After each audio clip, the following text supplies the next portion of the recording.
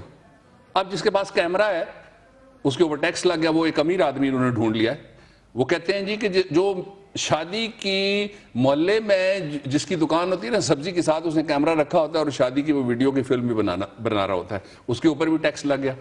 اور جن کے بال گر گئے, اب مجھے نہیں پتا کہ یہ خواتین پہ بھی لاگو ہوگا ٹیکس یا نہیں ہوگا, یا ان پہ بھی لاگو ہوگا کہ نہیں ہوگا جنہوں نے بال پہلے ہی لگوا لیے ہیں. یہ تو بڑا ایک عجیب سا ٹیکس نہیں ہے. اچھا اس سے بھی عجیب ٹیکس اور لگے ہیں, اور اس سے بھی عجیب ٹیکس یہ لگے ہیں کہ جو پارلر ہے اس کے اندر انہوں نے کہا ہے کہ آج کل اے سی کہاں نہیں ہے جی, آج کل تو نائی کی دکان کے, اور لاہور میں بہت شاندار جو انجینئرنگ یونیورسٹی روڈ ہے, اولڈ انجینئرنگ یونیورسٹی روڈ, اور بے شمار ایسی جگہیں ہیں جہاں چھوٹی چھوٹی کھوکھا نما دکانیں ہیں, اور لوگ جاتے اس لیے ہیں کہ وہاں رات کو ٹھنڈ ہوتی ہے اور اے سی لگا ہوا ہوتا ہے. اب وہ نائی بھی تیار ہو جائیں, باربر شاپس بھی تیار ہو جائیں, ان کے اوپر بھی ایک ٹیکس آ گیا. روایت جو توڑی ہے پنجاب والوں نے, وہ اس نے مجھے بڑا امپریس کیا ہے. وہ یہ ہے کہ ان کو کسی جگہ کھربوں روپے سے بننے والے جو پلازے ہیں وہ نظر نہیں آئے, کھربوں روپے سے بننے والے جو لینڈ کے پروجیکٹ ہیں وہ ان کو نظر کوئی نہیں آئے. انہوں نے جو ٹیکس لگایا ہے آپ دیکھ لیجئے کس پہ لگایا ہے. بابر صاحب ایک بات, جب میں ان کی پوری تقریر سن رہی تھی, بجٹ کے دوران تو انہوں نے کوئی ٹیکسز کا ذکر نہیں کیا, اور بعد میں پتہ لگا یہ ٹیکس وہ ٹیکس یہ ٹیکس. تو یہ بھی نئی روایت ہے نا. بجٹ کے دوران تو انہوں نے تالیاں بجانی تھی, صرف ڈیسک بجانے تھے جن کی ڈیوٹی لگی ہوئی تھی کہ تم نے سب سے اونچا بجانا ہے, تم نے اس سے بھی اونچا بجانا ہے. تو اپوزیشن اچھا کام کر رہی تھی, شور مچا رہی تھی. نہیں, اپوزیشن کا کام ہے اپوزیشن کرنا. لفظ اپوزیشن کا مطلب ہی اختلافی نوٹ ہے. اگر وہ نہیں ہوگا تو اس کا مطلب تو یہ ہوا نا کہ سارے پھر مردے ہیں, وہ سارے سوئے ہوئے ہیں, بے جان لوگ ہیں. اچھا اب ایک اور پہلو بھی ہے اس بجٹ کا جس کی طرف آج پاکستان کے لوگوں کی توجہ نہیں ہے, میں دلوا دیتا ہوں. وہ کیا ہے یہ بتائیں. وہ پہلو یہ ہے کہ یہ اس گورنمنٹ کا 1 درجنواں یعنی 12واں بجٹ تھا. 12واں بجٹ تھا یہ اس گورنمنٹ. پہلا بجٹ 85 کی جو غیر قانونی اور غیر آئینی اور مارشل لائی اور غیر جماعتی اسمبلی تھی, اس میں ایک وزیر خزانہ ہوا کرتے تھے, ان کا نام تھا میاں نواز شریف صاحب.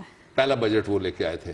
آج 2015 میں ایک سوال ضرور باقی رہتا ہے کہ کیا یہ ان کا حالیہ بجٹ ہے یا آخری بجٹ ہے. یہ سوال میں اس پہ تبصرہ نہیں کرنا چاہتا. وہ کہیں گے میں نئے الیکشن چاہتا ہوں, میں عمران خان کے ساتھ مل گیا ہوں اور میں کوئی تبدیلی چاہ رہا ہوں اور میں چاہ رہا ہوں کہ جمہوریت ڈیریل ہو جائے. میں یہ تبصرہ نہیں کرتا, لیکن میں یہ ضرور کہنا چاہتا ہوں کہ یہ طے کرنے والی بات ہوگی اور تاریخ طے کر دے گی.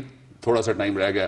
اچھا اب یہ جو بجٹ آتے رہے اس کا اگر آپ اجازت دیں تو میں تھوڑا سا ایک بیک ڈراپ اس کا ہسٹری کس طرح سے چلتی ہے. جی ضرور آپ بتائیں, پھر اس کے بعد میں نے آپ سے ایک کوسچن بھی کرنا ہے, عوامی کوسچن ہے بھائی.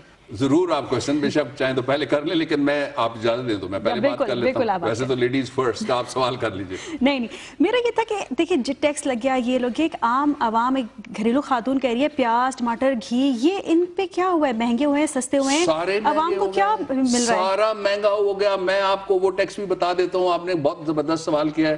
سارے مہنگے اس طرح سے ہو گئے کہ پاکستان کی تاریخ میں 2 نئی روایتیں اور آ گئیں. ایک تو یہ ہے کہ جو CAA سول ایویشن اتھارٹی ہے، PIA یہ وفاقی ادارہ ہے، اس میں وفاق صرف کوئی ٹیکس لاگو کر سکتی ہے. اب تو یہ ہو گیا ہے کہ آپ اگر لاہور ایئرپورٹ سے کسی جہاز پہ بیٹھیں گے تو آپ کو 10% ٹیکس دینا پڑے گا. آپ ٹیکس بچانا چاہتے ہیں آپ پنڈی آ جائیں، اسلام آباد سے بیٹھ جائیں. لیکن اگر انہوں نے کہا کہ پنڈی والا بھی چکلالے میں، اور چکلالہ چونکہ یونین کونسل چکلالہ ہے ایک کنٹونمنٹ بورڈ کی، وہ کنٹونمنٹ بورڈ پنجاب کے اندر ہے، اس لیے پھر آپ پشاور جا کے بیٹھیں، پھر آپ کراچی جا کے بیٹھیں. یہ پہلی دفعہ ہوا ہے کہ کسی صوبے نے PIA کے ٹکٹ کے اوپر، PIA کے مسافر کے اوپر، PIA کے سامان کے اوپر، حج کے اوپر، عمرہ کے اوپر. حاجی تیار ہو جائیں پنجاب سے جو جائیں گے، ٹکٹ آپ لیں گے آپ کو ٹیکس دینا پڑے گا. جو عمرہ کرنے جا رہے ہیں وہ تیار ہو جائیں، جو زیارتیں کرنے جاتے ہیں مختلف اپنے اپنے خیال کے لوگ ہیں مختلف جگہ پہ، وہ تیار ہو جائیں. جو طالب علم جاتا ہے، جو پنجاب سے طالب علم جائے گا اس کو بھی وہ ٹیکس دینا پڑے گا. اب یہ نیا ٹیکس آ گیا. اس کا ایک ٹرکل ڈاؤن ایفیکٹ ہوتا ہے اور ایک ڈومینو ایفیکٹ ہوتا ہے، سنو بال. یعنی جب ایک چیز جس طرح برف کا تودا چلتا ہے نا تو ساری جگہ اس کا اثر جا کے پہنچتا ہے. موسمیاتی تبدیلیاں بھی آ جاتی ہیں، بارشیں بھی اسی سے ہو جاتی ہیں، سیلاب بھی آ جاتے ہیں گرمیوں میں کئی جگہ پہ. یہ ہوا ہے. اچھا اس کے علاوہ انہوں نے ایک اور ٹیکس لگا دیا. وہ کون سا ہے؟ وہ سیلز ٹیکس. پورے پاکستان میں پہلے وفاق لگاتا تھا، وفاق پھر اس کو جمع کرتا تھا. یہ اسحاق ڈار صاحب اس وقت وزیر نہیں تھے جب گورنمنٹ تھی پیپلز پارٹی کی، اور یہ اسحاق ڈار صاحب آپ کو یاد ہے کتنا اونچا بولا کرتے تھے سیلز ٹیکس کے خلاف. آپ کو یاد ہے چودھری نثار صاحب کتنی اچھی تقریر اور لمبی تقریر کرتے تھے سیلز ٹیکس کے خلاف. آپ کو یاد ہے کراچی پورا کسی نے بند کروایا تھا. آج سارے خاموش ہیں، مجھے نہیں پتا کہ کس طرح کا مکایا اور کیا کیا لیا جا رہا ہے، کیا کیا دیا جا رہا ہے. اور اس کو میں مفاہمت کہوں یا اس کو میں قوم کے لیے ذلت کا سامان کہوں. اچھا اب آپ اس ٹیکس پہ آ جائیے کہ جنرل سیلز ٹیکس بھی لگا دیا گیا. اس کو فلیٹ ریٹ ٹیکس، ایک نام بڑے خوبصورت انہوں نے رکھے نا جس طرح سے. نام کیا ہے اس کا؟ یہ فلیٹ ٹیکس ہوگا. فلیٹ ٹیکس ہوگا کہ جو بھی بکے گا اس پہ آپ کئی ٹیکس جو پہلے دے رہی ہیں اور ایک سیلز ٹیکس جو فیڈرل گورنمنٹ کا عائد کردہ ہے. اسی کو تو کہتے ہیں بڑی حکومت. تو بڑی حکومت، چھوٹی حکومت سبحان اللہ. میں میاں نہیں کہہ رہا جان. بالکل صحیح کہہ رہے ہیں آپ، بالکل صحیح کہہ رہے ہیں. اچھا اس کے علاوہ ایک اور پہلو بھی ہے اس بجٹ کا جس کی طرف لوگوں کی توجہ جانی چاہیے. میں نے آپ کو بتایا کہ یہ درجنواں بجٹ ہے نون لیگ کا. اب میں آپ کو یہ بتا دیتا ہوں 8واں بجٹ ہے یہ شہباز شریف صاحب کے موجودہ اقتدار کا. ویسے تو یہ 33-34 سال سے یعنی پنجاب میں اتنا اقتدار کسی اور کو کبھی بھی نہیں ملا جو ان کے پاس رہا ہے. اس میں ہوا کیا جی؟ آج خاتون جب کہہ رہی تھی تو مجھے بڑا اچھا لگا. اس نے کہا کہ پنجاب میں پانی کی کمی کو ہم پورا کر دیں گے سارا. میڈم آپ یہ بتائیے، حکومت صاحبہ آپ یہ بتا دیجئے، وزیر اعلیٰ مجھے یہ بتا دیں، پنجاب کی کابینہ یہ بتا دے، پنجاب کی اسمبلی یہ بتا دے کہ پنجاب میں پانی کا مسئلہ تو 3 طرح کا ہے. پہلا مسئلہ ہے کالا باغ ڈیم. اس کے اوپر آپ نے نہ کوئی بجٹ رکھا، نہ آپ نے کوئی بات کی، نہ آپ نے کہا ہم لوگوں سے گفتگو کریں گے. وہ مفاہمت جو اختیار اور اقتدار کے لیے، وہ پنجاب کے عوام کے لیے، پنجاب کے کسان کے لیے، پنجاب کے زرعی مزدور کے لیے تو نہیں ہوئی نا. پھر بالکل نہیں. دوسرا، پنجاب کے 5 دریا تھے جن میں سے صرف 3 رہ گئے. اس میں سے بھی لوگ کہتے ہیں 2 تو نالے ہی بچے ہیں. 1 دریا بچا ہے اور ستلج اور بیاس تو سوکھ گئے. اس کی جو بیڈ ہیں ان کے اندر آبادیاں بننا شروع ہو گئی. میں اپنی آنکھوں سے دیکھ کے آیا ہوں، سرائکی علاقے میں گیا ہوا تھا. لیکن ڈاکٹر بابر صاحب سوری آپ کو، ایک موسم آتا ہے جب بہت زیادہ پانی آ جاتا ہے پنجاب میں، جب سیلاب کا، وہ تو آپ کے محلے میں بھی آتا ہے، وہ تو میرے محلے میں بھی آ جاتا ہے. تو اس کے لیے کوئی ٹیکس پیسے وغیرہ نہیں رکھے گئے؟ اچھا نہیں، اس کے آپ وہ جو کہہ رہی ہیں وہ اس کو تھوڑا ٹیکنیکلی بیان کر دیتے ہیں. آپ یہ کہہ رہی ہیں کہ جو پانی آتا ہے قدرتی طور پہ اس کو ریزروائرز میں، پانی کے ذخیروں میں، آپ یہی کہہ رہی ہیں نا. بالکل بالکل. کیوں نہیں تبدیل کیا جاتا؟ اس کے لیے کیوں ہم پیسے رکھیں جی؟ ہم تو میگا پروجیکٹ کے لیے پیسے رکھیں گے. اب ایک اور پانی بھی ہے، وہ پانی وہ ہے جس کو کہتے ہیں پانی کر گئی مجھ کو کلندر کی یہ بات. اچھا وہ پانی ہو جاتے ہیں لوگ جب اس پانی کا ذکر آتا ہے جو نلکوں میں نہیں آتا. بالکل.